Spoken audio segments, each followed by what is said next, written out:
আসসালামু আলাইকুম। আশা করি সবাই ভালো আছো। আবারও আসলাম প্রথম বর্ষের ক্লাস নিতে। আজকে পড়াবো ভেক্টর রাশির ভেক্টর গুণন।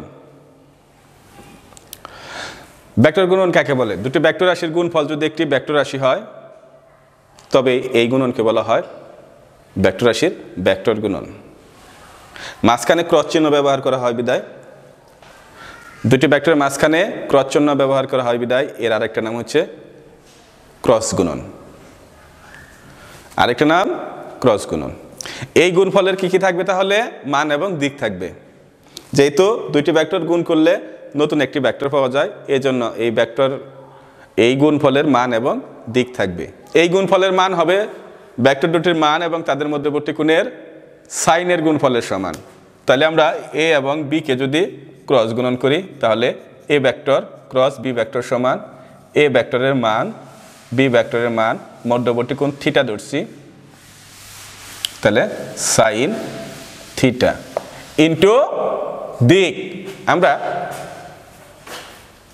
2pn দ্বারা এই গুণফলের দিক দেখাচ্ছি। ধরি এই গুণনে একটি নতুন ভেক্টর সি ভেক্টর পাওয়া যায়, এখানে 2pn হচ্ছে সি ভেক্টরের দিক। দিক কিভাবে নির্ণয় করতে হয়? ভেক্টর দুটি যে সমতলে অবস্থিত সেই সমতলে একটি ডান হাতি স্ক্রু রেখে প্রথম ভেক্টর থেকে দ্বিতীয় ভেক্টরের দিকে আমরা ক্ষুদ্রতম কোণ ঘোরালে স্ক্রুটি যে দিকে অগ্রসর হবে এন এর দিক হবে সেই দিকে, অর্থাৎ সি ভেক্টরের দিক হবে সেই দিকে। আমরা চলে যাচ্ছি চিত্রে। আমরা এই সমতলে একটি ডান হাতি স্ক্রু রেখে প্রথম ভেক্টর নিচ্ছি এ ভেক্টর, দ্বিতীয় ভেক্টর নিচ্ছি বি ভেক্টর। প্রথম ভেক্টর থেকে দ্বিতীয় ভেক্টরের দিকে ঘোরালে ক্ষুদ্রতম কোণ ঘোরালে স্ক্রুটি ঘড়ির কাঁটার বিপরীত দিকে অগ্রসর হয়, এজন্য সি ভেক্টরের দিক হবে এই তলের লম্ব বরাবর উপরের দিকে। আবার এখানে আমরা প্রথম ভেক্টর নিচ্ছি বি ভেক্টর, দ্বিতীয় ভেক্টর নিচ্ছি এ ভেক্টর, এর গুণফল ডি ভেক্টর। ডি ভেক্টরের দিক কোন দিকে হবে?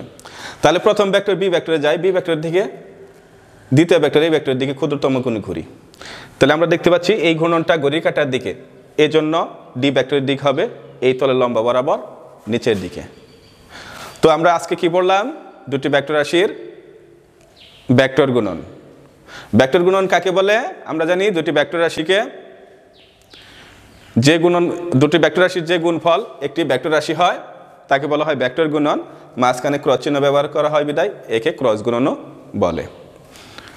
তাহলে ভেক্টর গুণনের সাহায্যে একটা সামুদ্রিকের ক্ষেত্রফল নির্ণয় করা যায়, রম্বসের ক্ষেত্রফল নির্ণয় করা যায়, আয়তক্ষেত্রের ক্ষেত্রফল নির্ণয় করা যায়, দুটি ভেক্টর সমান্তরাল কিনা এটাও নির্ণয় করা যায়। তাহলে আমরা জানি একটা সামুদ্রিকের দুইটা সন্নিহিত বাহু যদি দুইটা ভেক্টর নির্দেশ করে তাহলে ওই বাহু দুইটার ক্রস গুণফলের মান হবে সামুদ্রিকের ক্ষেত্রফল।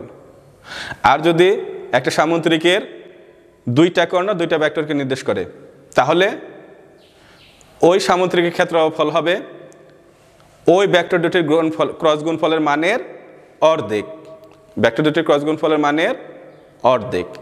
আর যদি দুটি ভেক্টর রাশির গুণফল দুটি ভেক্টর রাশির ভেক্টর গুণফল শূন্য হয় তাহলে ভেক্টর দুটি পরস্পর সমান্তরাল হবে। মনে থাকবে সবার। সবাই ভালো থেকো। আল্লাহ হাফেজ।